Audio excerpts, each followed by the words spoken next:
ডিগ্রির দ্বিতীয় বর্ষের বাংলা পরীক্ষা তো একদম চলেই আসলো, তাই না? আর এত বড় একটা সিলেবাস, শেষ মুহূর্তে এসে একটু চাপ লাগাটাই স্বাভাবিক। কিন্তু কোনো চিন্তা নেই। চলুন এই শেষ মুহূর্তের প্রস্তুতিতে আমরা একসাথে সবচেয়ে জরুরি বিষয়গুলো একবার ঝালিয়ে নিই। তো আর একদম দেরি করা যাবে না, কি বলেন? চলুন এই শেষ মুহূর্তের যে চ্যালেঞ্জটা, সেটাকেই আমরা একসাথে জয় করি। আমরা কিন্তু এমনভাবে সবকিছু দেখে নেব যাতে পরীক্ষার হলে গিয়ে একদম আত্মবিশ্বাসের সাথে সব প্রশ্নের উত্তর দেওয়া যায়। আচ্ছা, আমাদের আজকের এই প্রস্তুতির একটা পরিষ্কার প্ল্যান আছে। দেখুন, আমরা প্রথমে পরীক্ষার মূল বিষয়গুলো নিয়ে কথা বলবো। তারপর আমরা একে একে দেখে নেব কবিতার মূল ধারণা, প্রবন্ধের সারসংক্ষেপ আর গল্পের গুরুত্বপূর্ণ দিকগুলো। আর হ্যাঁ, সবশেষে ভাষা ও ব্যাকরণের নিয়মগুলো তো থাকছেই। তো চলুন শুরু করা যাক। আমরা প্রথমেই সেই টপিকগুলো ধরব যেগুলো থেকে পরীক্ষায় প্রশ্ন আসার সম্ভাবনা সবচেয়ে বেশি, মানে যেগুলো পড়লে কম সময়ে সবচেয়ে ভালো নম্বর তোলা যাবে সেগুলো। আচ্ছা, প্রথমেই আমরা কথা বলবো কবিতা নিয়ে। দেখুন, কবিতার ক্ষেত্রে আসল ব্যাপারটা কি জানেন? এর মূল ভাবটা যদি একবার ধরে ফেলা যায় তাহলে বিশ্বাস করুন, বড় প্রশ্ন হোক বা ছোট, যে কোনো প্রশ্নের উত্তর লেখা একদম সহজ হয়ে যায়। এখানে একটা স্মার্ট টিপস দিই, কেমন? ঐকতান আর বারবার ফিরে আসে, এই দুটো কবিতার ওপর কিন্তু একটু বিশেষ নজর দিতে হবে। কেন বলছি? কারণ প্রতি বছরের প্রশ্ন যদি একটু খেয়াল করা হয়, দেখা যায় যে এই দুটো কবিতা থেকে প্রশ্ন আসবেই, প্রায় নিশ্চিত। তাহলে চলুন এবার একটু কুইজের মতো করে কিছু জরুরি তথ্য ঝালিয়ে নেওয়া যাক, একদম ঝটপট। প্রথম প্রশ্ন, ঐকতান এই শব্দটার আক্ষরিক অর্থ কি? এর উত্তর হল সম্মিলিত সুর। ভাবুন তো, শুধু এই একটা শব্দই কিন্তু পুরো কবিতার মূল ভাবটা বলে দিচ্ছে। কবি এখানে এটাই বোঝাতে চেয়েছেন যে সমাজের সুরটা আসলে কৃষক, তাঁতি, জেলের মতো সাধারণ শ্রমজীবী মানুষদের ছাড়া তৈরি হতে পারে না। আচ্ছা, আমাদের পরের প্রশ্নটা আসছে মাইকেল মধুসূদন দত্তের আত্মবিলাপ কবিতা থেকে। প্রশ্নটা হল, কবি এই কবিতায় ঠিক কি হারানোর জন্য বিলাপ করছেন? আর এর উত্তরটা ঠিক কবিতার মতোই কাব্যিক। কবি হারিয়েছেন শত মুক্তাধিক আয়ু, মানে ১০০টা মুক্তর চেয়েও বেশি দামি জীবন। একবার ভাবুন তো, একটা মাত্র লাইনের মধ্যে কি গভীর একটা আবেগ লুকিয়ে আছে। চলুন এবার এমন একটা কবিতায় যাই যেটার একটা বিরাট ঐতিহাসিক প্রেক্ষাপট আছে, বারবার ফিরে আসে। এই কবিতার মূল উপজীব্যটা কি? এর মূল উপজীব্য হচ্ছে আমাদের ৬৯-এর গণ অভ্যুত্থান।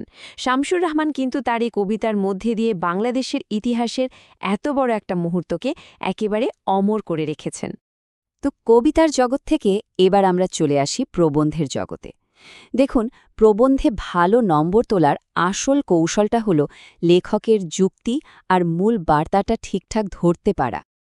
কবিতার মতো এখানেও একটা জরুরি পরামর্শ আছে।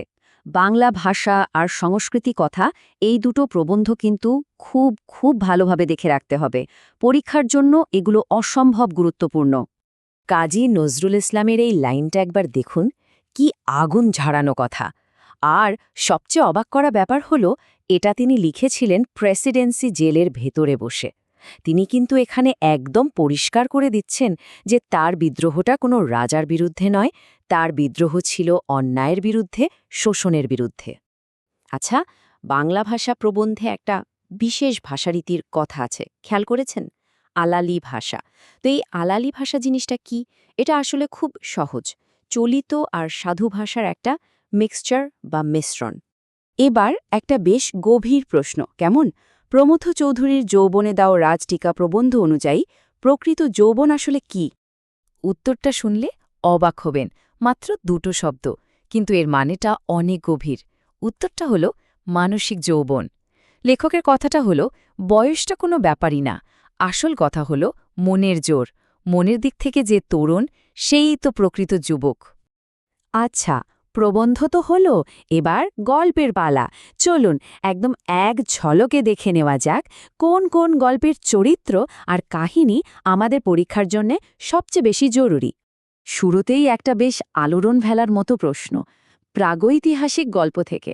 গল্পটা অনুসারে পৃথিবীর সবচেয়ে পুরনো ব্যবসা বা পেশা কোনটা বলে মনে হয়? এর উত্তরটাও কিন্তু গল্পের মতোই বেশ চমকে দেওয়ার মতো ভিক্ষাবৃত্তি। আর দেখুন লেখক কত চালাকি করে বিষয়টাকে আরও স্পষ্ট করে দিয়েছেন। গল্পের যে প্রধান চরিত্র তার নামই রেখেছেন ভিক্ষু। কি অসাধারণ একটা প্রতীকী ব্যাপার, তাই না? মাঝে মাঝে কিন্তু এরকম ছোট ছোট ডিটেলসও মনে রাখতে হয়, কারণ এগুলো থেকেও প্রশ্ন আসে। তো বলুন তো, নয়নচারা গ্রামের পাশ দিয়ে যে নদীটা বয়ে গেছে সেটার নাম কি ছিল? ঠিক ধরেছেন, নদীটার নাম ছিল ময়ূরাক্ষী নদী। এই ছোট ছোট তথ্যগুলো জানা থাকলে সংক্ষিপ্ত প্রশ্নের উত্তর দেওয়াটা অনেক সহজ হয়ে যায়। তো আমরা আমাদের এই রিভিশনের একদম শেষ ধাপে চলে এসেছি, আর সেটা হলো ভাষা ও ব্যাকরণ।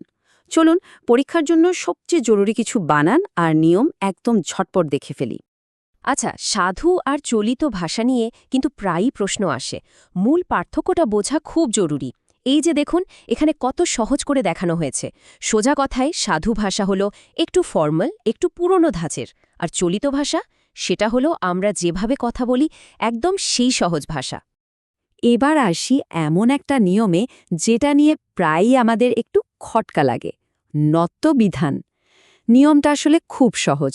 মনে রাখবেন, যে শব্দগুলো সংস্কৃত থেকে সোজা বাংলায় এসেছে, মানে তৎসম শব্দ, সেগুলোতে ন বসবে।